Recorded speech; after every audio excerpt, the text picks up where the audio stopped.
Senado aprobó por unanimidad la reforma que protege al salario mínimo contra la inflación. Una reforma que, en términos prácticos, lo que indica es que nunca el salario mínimo podrá aumentar por debajo de la inflación. ¿Qué tan viable es esto? ¿Cómo impacta? ¿Qué impacto tendrá en millones, en la economía de millones esta iniciativa? Vamos a platicar del tema.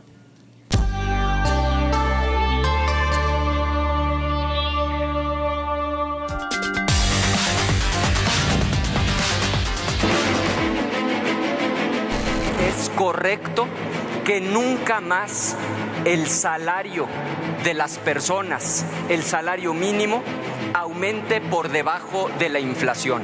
El aumento al salario mínimo es condición necesaria, sí, pero no es condición suficiente. Es un día histórico para las trabajadoras y para los trabajadores de nuestro país. Hoy les podemos decir con firmeza y esperanza que el salario de las y los mexicanos no volverá a ser víctima de la inflación. Aprobada por unanimidad en las comisiones dictaminadoras, con esta reforma, los ingresos de las y los trabajadores quedarán protegidos. Este proyecto de dictamen representa un paso decisivo hacia la erradicación de la pobreza laboral, el fortalecimiento de los sectores clave y la promoción de la justicia social. Un salario digno no es solo una aspiración, sino un derecho fundamental. No podemos engañarnos y cerrar los ojos ante la realidad. Un salario mayor no significa nada cuando los precios se disparan, cuando las oportunidades se reducen y cuando los insumos básicos, los más básicos, se vuelven inaccesibles. Salario base, ¿no? Y salió esta además por unanimidad, cosa que no es fácil de ver nunca, pero ahora, en el contexto en el que nos encontramos, menos. El salario mínimo, pues, deberá aumentar por arriba, al menos por arriba de la inflación. Luis Miguel González. Luis Miguel, ¿cómo estás? Buenas noches. Muy buenas noches, Rogelio Rodríguez Garduño. Buenas noches, Manuel. Rogelio, muy buenas noches. Alicia Salgado. Alicia. Hola, muy buenas noches, Muy Manuel. buenas noches. Hola. ¿Cuánta gente, Luis Miguel, gana el salario mínimo en México? Sobre 7 millones. 7 millones de personas que, digamos, esto es una buena noticia para ellos, para sus familias. Es una buena noticia para ellos y es una buena noticia para todo el ecosistema que funciona en atender a la base de la pirámide. Les das más poder adquisitivo y de alguna manera mueves la economía. Sí. El salario mínimo perdió mucho poder adquisitivo durante muchos años, se recuperó, digamos, este sexenio que concluyó, sobre todo al último tramo del sexenio. Sí, el periodo de oro de la pérdida del poder adquisitivo es entre el 90 y el 2018. La pérdida es brutal. Y sí hay una recuperación. Para ponerlo en perspectiva, el salario mínimo de México cayó tanto que llegamos a ser uno de los 5 más bajos de América Latina y el Caribe, no comparado con países de la OCDE. Ya estábamos compitiendo con Guatemala, Honduras, El Salvador. Literalmente era salario con CACAF. Pues sí. Sí. Muy mal pagado, un salario que perdía poder adquisitivo, Alicia, y que ahora se recupera y se va, uno pensaría, se va a seguir recuperando. El asunto es si es viable en términos económicos. El tema es carestía, ¿no? En la medida en que tú tienes incrementos de salario mínimo por arriba de la inflación, normalmente te come la inflación, aunque digan que no. En México se hizo una reforma muy profunda que viene a aprovechar esta administración entre 2012 y 2016, cuando se desindexiza la mayor parte de las actividades económicas al salario mínimo. Y se emite la UMA, la Unidad de Medida de Actualización, y esta la calcula Banco de México con base en la inflación. Entonces, cuando nosotros hablamos de salario mínimo, se supone que esta referencia no se utiliza para pago de impuestos, pago de multas, pago de rentas. Deberías estar indexándola a UMAS. Sin embargo, sigue en la mente de la mayor parte de las personas cuánto debo subir mi renta. Dice inflación ahora, ¿no? La ley de la Ciudad de México no puede subir más que la inflación. ¿Cómo? pues también no puede subir más que la inflación, por ejemplo, el pago del predial, el pago del agua, pero también debería bajar. O sea, yo lo que pienso es, de verdad los políticos que están al frente de este país no piensan en la posibilidad de que tengamos inflaciones del 3%. No hay ninguna propuesta económica que nos permita pensar en estabilidad efectiva de precios. No es algo que me parece, porque al final de cuentas dicen no puedes subir un salario. O sea, el salario mínimo anual debe ser tal que al menos cubra la inflación. Está bien, le restas la posibilidad de que pierda poder adquisitivo ese salario. Pero hay que bajar la inflación. ¿De qué manera podría ser que efectivamente tenga mejor capacidad de compra una persona? Subiéndole el salario o bajando la inflación. Claro. ¿Y qué tenemos ahorita? Tú decías, ¿no? ¿Trenes parados? Sí. ¿Cuántos se pierdan? Más de 1,000 millones ya. ¿Puertos parados? Sí. Inseguridad por todos lados y te roban todo. Uno de los costos estructurales de la inflación en México y que no se atreven los políticos a medir, y tampoco el INEGI, es el costo de la inseguridad, porque llega a representar, una prima de seguro ha subido 230% en los últimos 4 años. Y no hay camión que pueda circular en una carretera por orden, por ley, sin un seguro. La mercancía tampoco. Por ejemplo, cito uno de tantos costos de producción, y eso debe ser incluido en los salarios mínimos. Los costos de producción, los bonos, primas y propinas, porque también se incluyen, y finalmente la remuneración al trabajador. Entonces, me parece que hay... está bien que políticamente suena bien, es rentable, pero no va al fondo. No, porque lo que importa es que el salario te alcance para vivir, y eso implica que ataques el problema de carestía. Claro. Sin duda. Rogelio. Claro, estas dos reformas, porque estamos hablando de los salarios mínimos que, para poner en el contexto, ya estaba en la Ley Federal del Trabajo y ya tenemos, digamos, medido el impacto. Se rompe un mito desde mi punto de vista de algunos analistas por cuanto a que los componentes de la inflación, salario y precios, tienen que mantener un equilibrio. Entonces, el salario a veces era el que iba sacrificado en los 80. Lo que pudimos ver es que los salarios pueden estar a nivel de, digamos, del aumento inflacionario y de los precios, y no pasa eso, no pasó. Entonces hoy tenemos el impacto medido, hay un porcentaje menor del sector de los trabajadores que reciben el salario mínimo. Pero ¿dónde está el tema en esta circunstancia? El tema es que estamos evitando que en lo futuro los salarios mínimos, no pensemos en los años 80, los salarios mínimos no puedan ajustarse automáticamente y que sean materia de negociaciones queriendo sacrificar la parte de los incrementos de precios, sí, y no los salarios, por un lado. Entonces, esto es una cosa.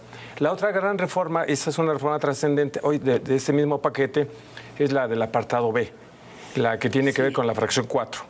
Y esta es la que les garantiza un salario promedio a los maestros de tiempo completo de educación básica, a los guardias del Servicio de Protección Federal, a la Guardia Nacional, a las Fuerzas Armadas, a los profesionales de la salud, enfermeras, enfermeros y médicos, de no menos de 16,777 pesos. Y eso es muy importante porque, por ejemplo, los guardias del Servicio de Protección Federal ganan al mes hoy 6,800 pesos. No. Entonces, esto sí es un incremento sustancial. Maestros que ganan hoy 12,000 pesos estarán pasando a 17,000 pesos promedio. Y ese es un gran avance, creo que es una cuestión importante. Lo que se quedó a deber en esta reforma... ¿Eso no podría traer un aumento en la inflación? No parece traerlo porque más bien el incremento del salario así por ley, por mandato, por decreto, ¿no puede acarrear un aumento en la inflación? Los economistas temen predecir, yo menos lo haría, pero podríamos decir que lo que tenemos... Los economistas siempre se equivocan y luego nos explican por qué se equivocan. Pero lo que sí podría decir que no podemos coincidir tener a guardias del Servicio de Protección Federal ganando 6,500 pesos. No, bueno, sin duda. Y a maestros de primaria. Y a maestros ganando 11,000 pesos. Por supuesto. Entonces, ese es un tema de justicia laboral que yo creo que habrá un ajuste. Ahora, la recuperación del salario va en lo que dijo la presidenta, llegar a 2.5 canastas básicas el salario mínimo. A ver, Luis Miguel, para alusiones. No, son varios temas, ¿no? Y yo acepto la crítica, soy economista, pero tengo un sentido del humor, no. Y si te equivocas también te ríes. Sí, a ver, parte del tema con los incrementos es cómo se van a pagar. Yo la crítica que haría es, hay muchas empresas que están en una situación vulnerable, empresas formales, para las cuales es muy complicado mantener el ritmo de aumentos de los salarios. No pienso tanto en el impacto en la inflación general, sino en el impacto en la supervivencia de algunos negocios. A ver, implicaría que tienes que aumentar tus precios o bajar tus costos. El librito de texto diría mejorar tu productividad, sí, pero no siempre eso puede funcionar.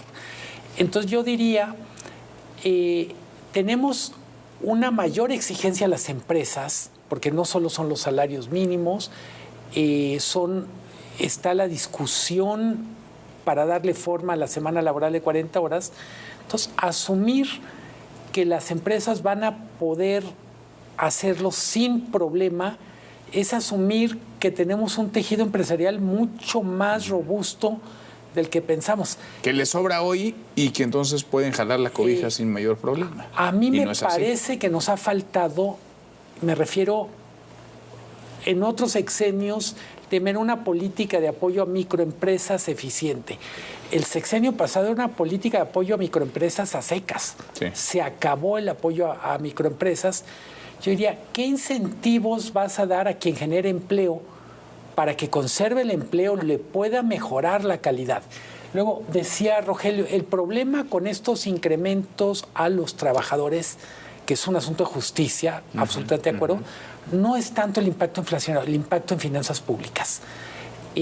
Tenemos un desbalance entre lo que el gobierno quiere hacer con recursos escasos y lo que va a poder hacer una vez que literalmente que empiece a pagar lo que lleva en el carrito. Porque ¿de dónde jalas? ¿Alcanza la cobija? ¿No alcanza la cobija, Alicia? Te la van a acabar programando. Sí, la verdad, o sea, no creo que el incremento en el apartado B pueda resistir un golpe de negociación con la Federación de Sindicatos de Trabajadores del Estado, de la CENTE, para el 2025, simplemente por el tamaño del déficit que tenemos. Digo, está todavía la discusión porque lo conoceremos en muy poquito tiempo, pero hasta ahorita está en 5.6% el déficit público. De tal manera que, pues como lo ha dicho, o sea, iremos subiendo gradualmente en la medida en que haya margen de maniobra presupuestal y se reequilibren las finanzas públicas.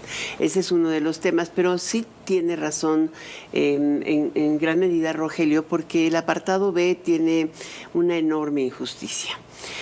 Hay 4,5 millones de trabajadores del apartado B, pero también los trabajadores de otros sectores, sobre todo, por ejemplo, los trabajadores de los estados, no están propiamente en el apartado B, sino yo siento que están en el limbo entre el A y el B, y también los de muchas universidades, por ejemplo. Y veía el caso de los trabajadores. En la Ciudad de México se paga la nómina de maestros. Sí. Eso se la paga la Federación. En el Estado de México no. Y esta nómina al profesor de primaria que enseña en el mismo nivel de preescolar o de primero al sexto de primaria se recibe arriba de 12,000 pesos y no tiene la parte básica. O sea, se dividen los salarios, ¿no? Te dan una básica y luego te dan el complemento. Y en el caso, por ejemplo, del Estado de México, el promedio del salario es de 9,000 pesos. Pero si tú te vas a ver, el promedio de Oaxaca es de 7,000 pesos. Entonces, hay como que una composición de la nómina salarial del profesorado en México que te explica muchas veces el tamaño del empuje en las movilizaciones para reconocimiento de plazas, para reconocimiento de ascensos, y que generalmente es más fuerte cuando viene la negociación salarial. Creo que esta es una de las cosas que se tendrá que recomponer. Y hay distintas realidades, a ver, hay diferentes realidades, no es la misma realidad de precios, incluso de calidad de vida, de costo de vida en Chiapas o Oaxaca o Guerrera. En Tijuana un Guerrero maestro que gana en la frontera. Muy breve. promedio. Comentábamos antes de empezar el programa con Rogelio la cantidad de reformas que están saliendo, literalmente así. No, maquilan reformas.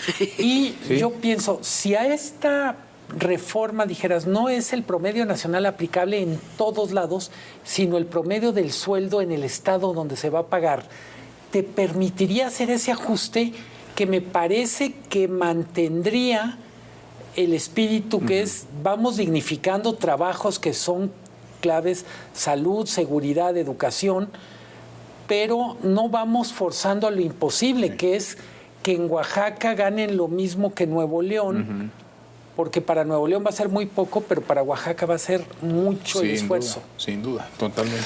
Bueno, yo iría con Porque hay el tema. algunas nóminas que se pagan en los estados. Claro. Hay que tenerlo en cuenta, una parte. Por eso de la nómina. no puedes ponerlos a todos en la Exacto. misma canasta. Yo era el tema que decías, Alicia, totalmente de acuerdo. Lo que hoy la oposición mostró, y hay que reconocérselo, fue una responsabilidad política y social al decir, no me opongo, quiero que se abra al régimen estatal o las entidades federativas en la Ciudad de México. Si hemos tocado reformas y se ha convertido esto en una gran maquila, como bien dices, ¿por qué no reformamos hoy el artículo 116 y el 122 para que los estados, las entidades de la Ciudad de México, a sus policías, a su personal médico y enfermeras, también, y a sus maestros también les hubieran pagado los 16,700 pesos, porque vamos a tener una asimetría brutal.